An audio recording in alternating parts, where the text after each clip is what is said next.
इस वीडियो में हम Allama Iqbal open university course code 247 के इंपॉर्टेंट क्वेश्चन सॉल्व करेंगे। चैप्टर नंबर 6 है जिसके इंपॉर्टेंट क्वेश्चंस आज हमने सॉल्व करने हैं। ये वो सवाल हैं जो 2021 से लेकर 2025 तक के पेपर्स में आ चुके हैं। मतलब मैं पूरी एक्सरसाइज सॉल्व नहीं करूँगी, सिर्फ वो सवाल सॉल्व करूँगी जो 2021 से 2025 तक के पेपर्स में आ चुके हैं। सबसे पहले आप कुछ की पॉइंट्स अपनी नोटबुक में लिख लें, जो क्वेश्चंस हैं उनको समझना आपके लिए आसान हो जाए और आप इजीली सॉल्व कर पाएँ।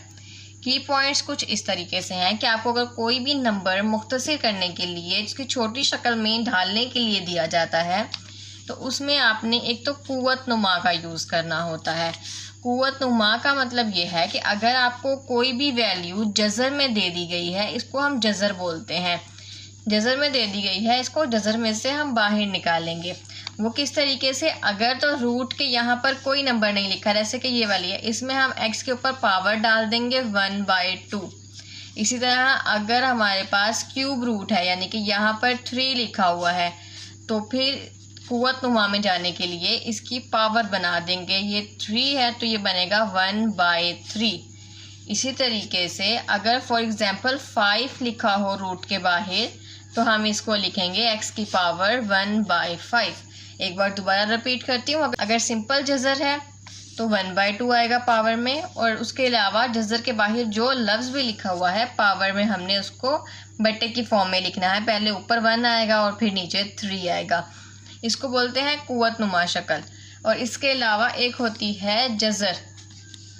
जज़र की शक्ल बनाने के लिए अगर फॉर एग्जांपल आपको सवाल में दिया गया है x की पावर 1/4, तो आप जो ये 1 है इसको ख़त्म कर दोगे और रूट डाल के x लिख के जो 4 है ये इधर स्टार्ट में आ जाएगा।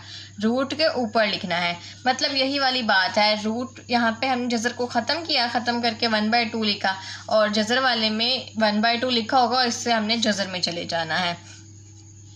फॉर एग्जाम्पल अगर हमारे पास लिखा है x की पावर 5/4, तो जो 5 है ये x की अपनी पावर है और जो 4 है ये जज़र की पावर है, तो इसलिए हम जज़र के बाहर यहाँ पे 4 लिख देंगे और x के ऊपर पावर 5 आ जाएगी।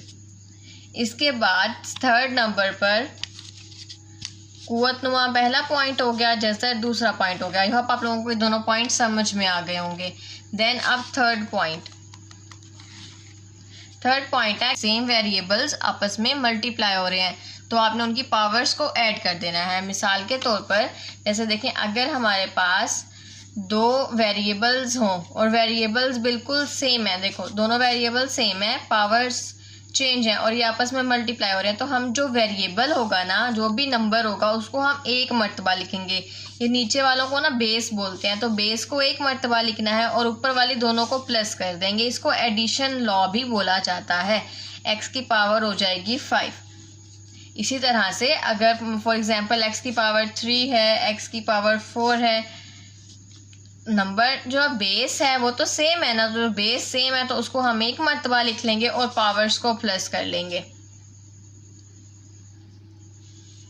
उसके बाद फोर्थ नंबर पर होगा सब्ट्रैक्ट लॉ, यानी कि मनफी वाला। पहले हमने एडिशन किया ना, तो अब सब्ट्रैक्ट है। सब्ट्रैक्ट में क्या है कि अगर हमारे पास 2 सेम वेरिएबल डिवाइड हो रहे हैं, डिवाइड होने का मतलब जैसे अगर फॉर एग्जांपल x की पावर 5 है और x की पावर 4 है, ये दोनों डिवाइड हो रहे हैं आपस में। जब भी 2 सेम वेरिएबल डिवाइड होंगे तो जो बेस है, ये जो नीचे वाला लफ्ज़ होता है इसको हम बेस बोलते हैं, ऊपर वाली पावर होती है। बेस को हम 1 मरतबा लिखेंगे और 5 में से 4 को माइनस कर देंगे तो आंसर आ जाएगा x की पावर 1। एक और मिसाल से समझाती हूँ। अगर मतलब 2 नंबर हमारे पास डिवाइड हो रहे हैं, एक है 3 की पावर 3, दूसरा है 3 की पावर 4। एक है 3 की पावर 4, एक है 3 की पावर 3। बेस है वो दोनों की सेम है, इसलिए हम बेस को 1 मरतबा लिखेंगे और 4 में से 3 को माइनस कर देंगे। उसके बाद लास्ट 5वां पॉइंट ये है कि अगर आपके पास पावर के ऊपर पावर हो, मिसाल के तौर पर अगर 3 के ऊपर एक दफ़ा पावर आने के बाद एक और दफ़ा पावर लिखी गई हो, तो ये पावर्स आपस में मल्टीप्लाई होंगी। स्टूडेंट्स यहाँ पर बहुत मिस्टेक करते हैं, वो इसको भी एडिशन लॉ समझकर प्लस कर देते हैं, लेकिन अगर पावर के ऊपर पावर दी गई है तो ये दोनों पावर्स आपस में मल्टीप्लाई हो जाएंगी। 3 को 2 से मल्टीप्लाई करेंगे तो 6 आएगा। देन अगर फॉर एग्जांपल x के ऊपर पावर 2 है और इसके ऊपर एक और पावर है 1/2, तो जो बेस है इसको हम लिखने के बाद दोनों को मल्टीप्लाई कर देंगे। 2 को 1/2 से मल्टीप्लाई करें तो ये दोनों कैंसिल हो जाएंगे और x की पावर आ जाएगी 1। इसी तरीके से अगर एक y के ऊपर पावर है तो बेस को लिखने के बाद दोनों पावर्स को आपस में मल्टीप्लाई कर देंगे। यही 5 की पॉइंट्स हैं, ये आप अपनी नोटबुक्स में लिख लें, ये बहुत ईजी हैं, इन्हीं की वजह से आप क्वेश्चन सॉल्व कर सकेंगे। एक बार दोबारा रिपीट कर देती हूँ। अगर आपके पास जज़र में वैल्यू दी हुई है तो जज़र से कुव्वतनुमा में जाने के लिए अगर सिंपल जज़र है तो 1/2 लगाएंगे पावर में। उसके अलावा जो भी यहाँ पर लफ्ज़ लिखा हुआ है, जो भी नंबर लिखा हुआ है उसके साथ हम पावर बना देंगे। जैसे कि यहाँ पर 3 था तो 1/3, यहाँ 5 था तो 1/5 लिख दिया। उसके बाद जज़र में जाना। अगर आपके पास सिंपल वेरिएबल की इस तरीके से डिवाइड में पावर दी गई है तो जो फर्स्ट वाला नंबर होता है ना, ये इसकी अपनी पावर होती है, जो दूसरे वाला होता है वो जज़र की पावर होती है। इसलिए जो दूसरे नंबर पर आएगा 4, उसको हम जज़र के ऊपर लिख देंगे और x अंदर चला जाएगा। इसके ऊपर 1 लिखें या ना लिखें कोई फ़र्क नहीं पड़ता। देन इसी तरह नेक्स्ट है 5/4, तो जो ये 5 है ये x के ऊपर 5 पावर आ जाएगी और जो 4 है ये हम जज़र के ऊपर लिखेंगे। इसके बाद है एडिशन लॉ। एडिशन लॉ ये कहता है कि अगर आपके पास दो वेरिएबल्स बिल्कुल सेम हैं तो उनकी जो पावर है उनको प्लस कर दें। और सब्ट्रैक्ट लॉ ये कहता है कि अगर दो वेरिएबल्स बिल्कुल सेम हैं तो इनकी जो पावर्स हैं उन्हें माइनस कर दें। और लास्ट वाला पावर ऑफ पावर का लॉ ये कहता है कि अगर एक नंबर के ऊपर पावर दी गई है तो इन दोनों को मल्टीप्लाई करेंगे। क्वेश्चन स्टार्ट करते हैं। क्वेश्चन नंबर 1 है मुख्तसर कीजिए। हमने इसको मुख्तसर शक्ल में लिखना है। अब सबसे पहले देखो ऊपर ये रेडिकल का साइन आ गया, जज़र आ गया और बाहर लिखा हुआ है 3। तो मैंने ये बताया था की पॉइंट्स लिखवाते हुए कि अगर बाहर 3 होगा तो हम पावर 1/3 लगाएंगे। हम होल के ऊपर यानी कि 125 x पावर 9 y पावर 15 इसके मुकम्मल के ऊपर जो रेडिकल का साइन है इसको ख़त्म कर देंगे और पावर डाल देंगे 1/3।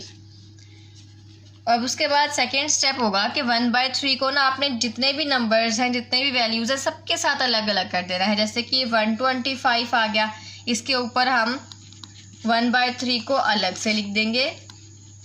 आगे x है तो x के ऊपर भी 1/3 को अलग से लिख देंगे और फिर y है, y के ऊपर भी 1/3 को अलग से लिख देंगे। आपके पास कोई भी कांस्टेंट आता है, 125 है, 126 है, 500 है, जो भी कांस्टेंट आएगा उसका आपने एलसीएम ले लेना है।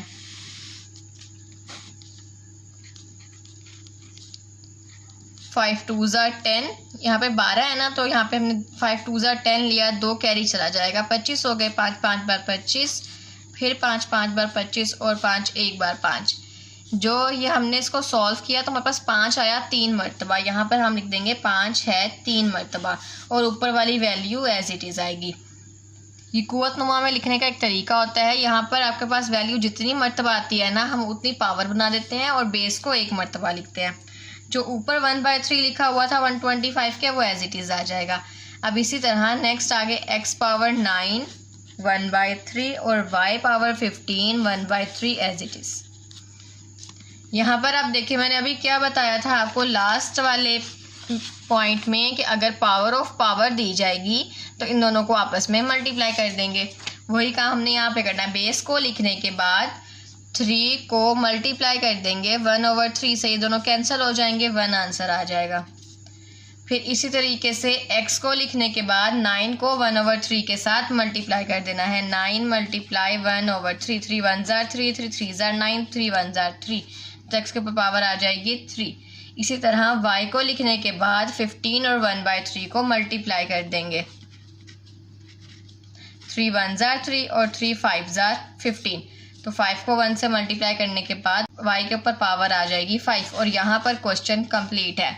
5 की पावर 1, x पावर 3 और y पावर 5। आई होप आपको ये सवाल समझ आया होगा। इसके बाद क्वेश्चन नंबर 2 सॉल्व करेंगे। ये भी बिल्कुल सेम मेथड के साथ सॉल्व होगा। पहले हमने x पावर 3 के ऊपर 1/4 को अलग कर देना है। y पावर 2 पर भी 1/4 को अलग कर देंगे। इसी तरह x पावर 1/3 पर 3/4 को अलग कर देंगे और y के ऊपर पावर भी आ जाएगी 3/4। जो हमने होल के ऊपर पावर लिखी हुई है ना, ये सब के ऊपर अलग अलग कर देनी है। आप 3 को जब इसके साथ मल्टीप्लाई करेंगे तो 3 1 ज़ा 3, x की पावर हो जाएगी 3/4। इसी तरह जब इसको मल्टीप्लाई करेंगे 2 1 ज़ा 2, 2/4। यहाँ पर देखिए 1/3 है और 3/4 है। जब हम इन दोनों को मल्टीप्लाई करेंगे ना, 1/3 मल्टीप्लाई 3/4, तो ये दोनों 3 आपस में कैंसिल हो जाएंगे और हमारे पास 1/4 आंसर आएगा। तो पावर में हमने लिखना है 1/4। उसके बाद y की पावर होगी 3/4। अब देखिए यहाँ पर ना इस जगह पर भी मल्टीप्लाई हो रहा है, इस जगह पर भी मल्टीप्लाई हो रहा है, ये सारी वैल्यूज़ आपस में मल्टीप्लाई हो रही हैं। अब मल्टीप्लाई करने के लिए ये देखें, एक ये बेस सेम है, एक ये बेस सेम है। मैंने लॉ बताया था कि अगर बेस सेम होगी तो उसको हम एक मर्तबा लिखेंगे और पावर्स को प्लस कर देंगे। 3/4 में 1/4 हमने ऐड करके लिखना है। 3/4 प्लस 1/4। जो डिनोमिनेटर में नंबर्स हैं इनको एक मर्तबा लिखेंगे और 3 + 1, 3 + 1 4, 4/4 पावर में लिखेंगे 4/4। कट नहीं करना इसको। देन उसके बाद y, अब ये y दोनों सेम है तो बेस को एक मर्तबा लिखेंगे और पावर्स को प्लस कर देंगे। 2/4 प्लस 3/4। डिनोमिनेटर को एक मर्तबा लिखना है, फिर 2 + 3 = 5/4। अब यहाँ पर एक और जो रूल है वो अप्लाई होगा। रूल ये है कि आपने इसको जज़र में तब्दील कर देना है। देखो इन दोनों के वैल्यूज सेम है तो हम एक जज़र लगाएंगे जिसकी पावर होगी 4 और x के ऊपर जो पहले वाली पावर होती है वो वेरिएबल की अपनी होती है, इसलिए x के ऊपर भी 4 आ जाएगा और y के ऊपर 5 आ जाएगा। जो इनकी ये दूसरी वाली वैल्यू है ना, ये हमने यहाँ बाहर लिख दी। ये क्वेश्चन यहाँ पर कंप्लीट है। क्वेश्चन नंबर 3 भी बिल्कुल सेम है, वही वाले स्टेप्स हमने जो है वो रिपीट करने हैं। सबसे पहले x की पावर 2 पर 1/5 को अलग से लिख देंगे और y के ऊपर 1/5 अलग हो जाएगा। फिर उसके बाद ऐसे ही 1/3 के साथ भी करना है, 1/3 के ऊपर 1/4 अलग हो जाएगा और y पावर 2 पर 1/4 अलग हो जाएगा। इसलिए हमारे पास पावर है ना, ये सबके साथ अलग अलग कर देंगे। देन अब x 2 1 ज़ा 2 ये हो गया 2/5, y 3 1 ज़ा 3 हो गया 3/5 मल्टीप्लाई x। अब ये देखो 1/3 है 1/4 है, जब हम इनको मल्टीप्लाई करें ना 1/3 मल्टीप्लाई 1/4 तो 1 1 ज़ा 1, 4 3 ज़ा 12, तो ये बनेगा 1/12। और उसके बाद y 2 को अगर हम मल्टीप्लाई करें 1/4 से तो ये 2 1 ज़ा 2, 2 2 ज़ा 4, 1/2 हो जाएगा।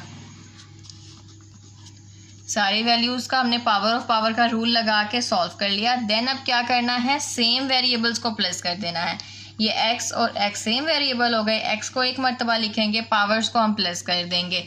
2/5 प्लस 3/5, 2/5 प्लस 1/12 है।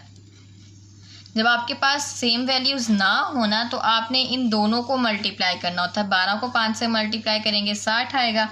उसके बाद 12 को 2 से मल्टीप्लाई करके लिखते हैं 24 और 5 को 1 से मल्टीप्लाई करके लिखते हैं 5। पहले इन दोनों को मल्टीप्लाई करके डिनोमिनेटर में लिखेंगे, फिर 12 को 2 से मल्टीप्लाई करके 24 और फिर 5 को 1 से मल्टीप्लाई करके लिखेंगे 5। 24 में 5 जमा किए 29, 29/60। अब उसके बाद देखेंगे तो ये जो y वाला वेरिएबल है ये भी सेम है, तो y को हम एक मर्तबा लिख लेंगे और पावर्स को प्लस कर लेंगे। 3/5 प्लस 1/2।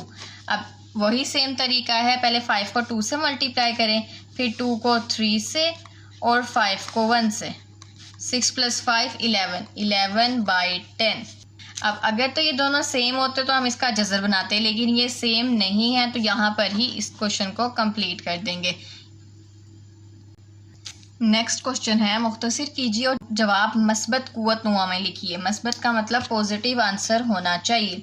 अब इसके लिए आपने जो की पॉइंट्स लिखे थे ना, उनमें एक और पॉइंट का इजाफा कर लें।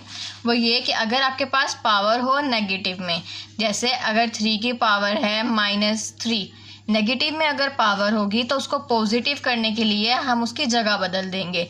अगर न्यूमिनेटर में लिखी हुई है तो डिनोमिनेटर में लिख देनी है, डिनोमिनेटर में लिखी हो तो न्यूमिनेटर में लिख देनी है। जैसे यहाँ पर अब ये 3 की पावर -3 है, इसके नीचे है 1, तो हम 1 को ऊपर ले आएंगे और 3 की पावर 3 नीचे ले जाएंगे। अब ये जो है यहाँ पर नेगेटिव का साइन ख़त्म हो गया। इसी तरह अगर 1/x की पावर -5 लिखा हुआ हो तो इसका जो माइनस का निशान है उसको ख़त्म करने के लिए हम ऊपर ले जाएंगे और 1 को नीचे ले आएंगे। यही सेम रूल अप्लाई करना है हमने इस क्वेश्चन पर। सबसे पहले तो ये देखो जज़र लगी हुई है, जज़र वाला रूल लगाएंगे। पूरी वैल्यू को लिखने के बाद जो जज़र है इसका हम लिखेंगे 1/9। अब उसके बाद सेकंड नंबर पर आए तो देखो नेगेटिव में लिखी हुई है पावर। अब नेगेटिव से पॉजिटिव करने के लिए इसको हम उल्टा देंगे। इसके नीचे 1 है तो 1 जो है वो ऊपर चला जाएगा और डिनोमिनेटर में ये मुकम्मल वैल्यू आ जाएगी, x पावर -4 y पावर 3। और फिर जो ये पावर है ना, इन पर इकट्ठी जो ये पावर है 3, ये नेगेटिव थी तो ये पॉजिटिव हो जाएगी। साथ 1 पावर 9, 1/9 जो है ना ये कंप्लीट पर आएगा। अब 1/9 को 1 के ऊपर हम अलहदा से पावर बनाकर लगा देंगे और डिनोमिनेटर में अलग से लगा देंगे। एक बार 3 पावर है, इसके ऊपर 1/9 भी लगा देनी है। अब 1 की पावर हम जितनी मर्जी ले लें उसका आंसर हमेशा 1 ही आना है। तो 3 1 3, 3 3 9, इन दोनों को मल्टीप्लाई किया ना, पावर के ऊपर अगर पावर लगी हुई हो तो मल्टीप्लाई कर देते हैं। मल्टीप्लाई किया तो ये कैंसिल हो गया, 1/3 रह गया। अब जो ये वाली वैल्यूज़ हैं इनको लिखने के बाद पावर में सिर्फ लिखेंगे 1/3। देन अब 1/3 को x के ऊपर अलग से लिखेंगे और y के ऊपर अलग से लिखेंगे। 1/x -4 power 1/3 and y power 3 power 1/3। अब ये देखें वही वाली जो रूल है वो फिर से अप्लाई होगा। पावर के ऊपर पावर लगी हुई है तो इसको हम 4 को 1 से मल्टीप्लाई कर देंगे, ये हो जाएगा 4/3, साथ इसके माइनस का साइन है। और 3 को जब 1/3 के साथ हम मल्टीप्लाई करेंगे ना, 3 × 1/3, तो ये दोनों कैंसिल हो जाएंगे, सिर्फ y आ जाएगा सीधा सा। देन इसके बाद पावर में देखो नेगेटिव का साइन है। नेगेटिव के साइन को ख़त्म करने के लिए हम पावर को ऊपर लिख देंगे 4/3, x 4/3 को हम 1 की जगह पर लिख देंगे और y अपनी जगह पर एज इट इज़ रहेगा। ये क्वेश्चन यहाँ पर कंप्लीट है। अब इसमें एक भी नेगेटिव का साइन नहीं है तो ये मस्बत कुव्वत माँ की शक्ल बन गई। इस सवाल को दोबारा रिपीट कर लेते हैं। पहले आपने जो ये रूट है इसको ख़त्म करके 1/9 लिखा, फिर 3 के साथ नेगेटिव था तो नेगेटिव ख़त्म करने के लिए इसको हम डिनोमिनेटर में ले गए, फिर 3 के ऊपर पावर डाल दी 1/9 जो कि कट गई, 3 1 3, 3 3 9 हो गया। उसके बाद 1/3 को x के ऊपर भी अलग से अप्लाई करना है और y के ऊपर भी अलग से अप्लाई करना है, तो 4 1 4 हो जाएगा बाय 3 और ये दोनों कैंसिल होने की वजह से y के ऊपर कोई पावर नहीं आएगी। x के ऊपर पावर नेगेटिव है तो नेगेटिव का साइन ख़त्म करने के लिए इसको हम ऊपर ले जाएंगे, तो ये x पावर 4/3 बाय y, ये इसका आंसर होगा। अब नेक्स्ट क्वेश्चन पर थोड़ी सी तवज्जो अगर दें तो ये देखें यहाँ पर भी नेगेटिव में वैल्यू है, नेगेटिव में पावर है, यहाँ पर भी नेगेटिव में पावर है, यहाँ भी नेगेटिव में पावर है। सबसे पहला काम ये होगा कि आपने पावर को पॉजिटिव करना है। अब 9 को पॉजिटिव करने के लिए तो इसको हम डिनोमिनेटर में ले आएंगे और जो 27 और 8 है इसको पॉजिटिव करने के लिए हम ऊपर ले जाएंगे। पहले लिखेंगे 2 पावर 5, अब उसके बाद 27 और 8 को ऊपर लेके जाना है ना, तो 27 पावर 3 और 8 पावर 3 ये हम न्यूमिनेटर में लिख देंगे, नेगेटिव का साइन अब ख़त्म हो जाएगा। इसके बाद बचा 9, तो 9 को हमने डिनोमिनेटर में लिख देना है, 9 पावर 1। अब उसके बाद 2 पावर 5 एज इट इज़ रहेगा, 27 का हमने एलसीएम लेना है।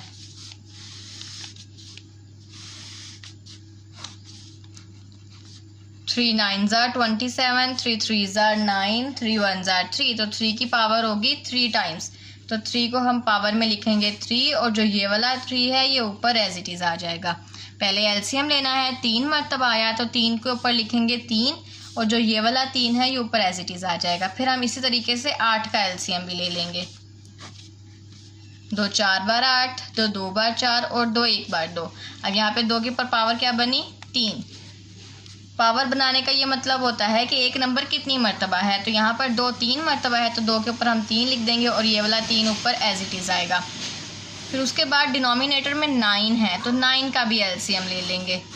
9 का एलसीएम लेने पर 3 3 = 9 और 3 1 = 3, 3 के ऊपर स्क्वायर आ जाएगा यानी कि 2 आ जाएगा। अब ये वैल्यूज़ को एक बार सेट करके लिखें, 2 पावर 5 3, देखो पावर के ऊपर पावर है, 3 3 = 9 हो जाएगा। 2 फिर पावर के ऊपर पावर आ गई तो ये भी 9 हो जाएगा। उसके बाद 3 की पावर होगी 2, यहाँ पर 3 की पावर है 9। अब ये देखें ये दोनों की बेस सेम है, 2 2 बेस सेम है, तो हम पावर्स को जो है वो प्लस कर देंगे। 9 + 5 = 14। इसी तरह इन दोनों की बेस सेम है लेकिन ये दोनों डिवाइड हो रहे हैं, तो डिवाइड करने का हमने ये लॉ पढ़ा है कि जो अगर बेस सेम है हो तो बेस को एक मर्तबा लिख देंगे और पावर में से माइनस कर देंगे। 9 में से हम 2 को माइनस करेंगे तो हमारे पास आएगा 7। ये क्वेश्चन यहाँ पर कंप्लीट है। ये दोनों सेम थे तो इसलिए हमने इनको एक मर्तबा लिखा और पावर्स को ऐड कर दिया क्योंकि ये मल्टीप्लाई हो रहे थे, और 3 डिवाइड हो रहे हैं तो इसमें हमने जो है वो बेस को एक मर्तबा लिखा और पावर्स को माइनस कर दिया। नेक्स्ट क्वेश्चन को सॉल्व करने के लिए पहले हम न्यूमिनेटर वाली सारी वैल्यूज़ को एज इट इज़ लिख लेंगे और डिनोमिनेटर में लिखा हुआ है 20, इसका एलसीएम ले लेंगे। 5 4 = 20, 4 1 = 4, 5 क्रॉस 4 आ जाएगा। इसकी कोई पावर भी नहीं बनी तो पावर नहीं लिखेंगे और अगले दोनों हम एज इट इज़ लिख देंगे। a 1/5, b 1/4। अब ये 5 के साथ कैंसिल हो गया, हमारे पास बच गया कांस्टेंट में। ऊपर कोई कांस्टेंट नहीं है तो 1 आएगा, नीचे 4 है तो हम यहाँ पे 4 लिख देंगे। अब उसके बाद ये देखें बेस सेम है और वैल्यूज़ डिवाइड हो रही हैं। जब बेस सेम हो और वैल्यूज़ डिवाइड हो रही हो तो हमने बेस को एक मर्तबा लिखना होता है और 3/4 में से 1/5 को कर देंगे माइनस। 5 को 4 से मल्टीप्लाई किया 20, अब 5 को 3 से मल्टीप्लाई करेंगे 15 - 4 1 = 4, 15 - 4 11, 11/20 यहाँ आ जाएगा 11/20। उसके बाद अब b वाली वैल्यूज़ देखें तो जो वेरिएबल है ये सेम है और डिवाइड हो रहा है तो b को एक मर्तबा लिखेंगे। देन 3/5 में 1/4 प्लस कर देंगे। 5 4 = 20, 4 को 3 से मल्टीप्लाई करेंगे 12, प्लस नहीं करना डिवाइड हो रहा है ना तो माइनस करना है। 4 3 = 12, 5 1 = 5। इसका आंसर आएगा 7/20। तो b के ऊपर पावर लिख देंगे 7/20। ये इसकी मुख्तसर शक्ल हो गई। यहाँ पर सवाल कंप्लीट है। पहले 5 को 5 से काट देंगे, ऊपर अब कोई भी कांस्टेंट नहीं बचा तो 1 आ जाएगा। डिनोमिनेटर में 4 बच गया तो हम 4 लिख देंगे। बेस सेम है, इसको एक मर्तबा लिख के पावर्स को माइनस करेंगे। b की भी बेस सेम है तो b को लिख के पावर्स को माइनस कर देंगे। नेक्स्ट क्वेश्चन है कि मुख्तसर कीजिए और जवाब साइंसी तरकीब में लिखें। इसको हमने सॉल्व करने की जो जवाब है ना वो साइंटिफिक नोटेशन में लिखना है। उसके लिए आप ये देखें 0.96 जैसा कोई नंबर नहीं है तो 0.96 एज इट इज़ आ जाएगा। 2 जैसा भी कोई और नंबर नहीं है तो 2 भी एज इट इज़ आ जाएगा। 10 और 10 बेस सेम है तो हम बेस को लिखेंगे एक मर्तबा और 7 में से 4 को माइनस कर देंगे 3। अगर आंसर माइनस करने में पॉजिटिव आता है ना तो उसको हम न्यूमिनेटर में लिखते हैं। 10 को एक मर्तबा लिखा, 7 में से 4 को माइनस कर दिया, 3 आ गया। अब इससे आगे तो ये सॉल्व नहीं हो सकता, हमें सिर्फ साइंटिफिक नोटेशन में आंसर लिखना है। तो साइंटिफिक नोटेशन के लिए पहले हम कैलकुलेटर लेंगे और उस पर सारी वैल्यूज़ डाल लेंगे। जैसे 0.96 × 10⁻³ / 2। उसके बाद जब हमारे पास आंसर आ जाएगा तो ये मोड क्लियर का आपको बटन नज़र आएगा, इसको प्रेस करेंगे 3 टाइम्स। SCI यानी कि साइंटिफिक 2 लिखेंगे, फिर से 2 लिखेंगे तो हमारे पास साइंटिफिक नोटेशन में आंसर आ जाएगा 4.8 × 10⁻²। आई होप आपको ये सवाल समझ में आए होंगे। एग्जाम प्रिपरेशन के लिए इंपॉर्टेंट क्वेश्चंस की मुकम्मल प्लेलिस्ट का लिंक आपको डिस्क्रिप्शन में मिल जाएगा।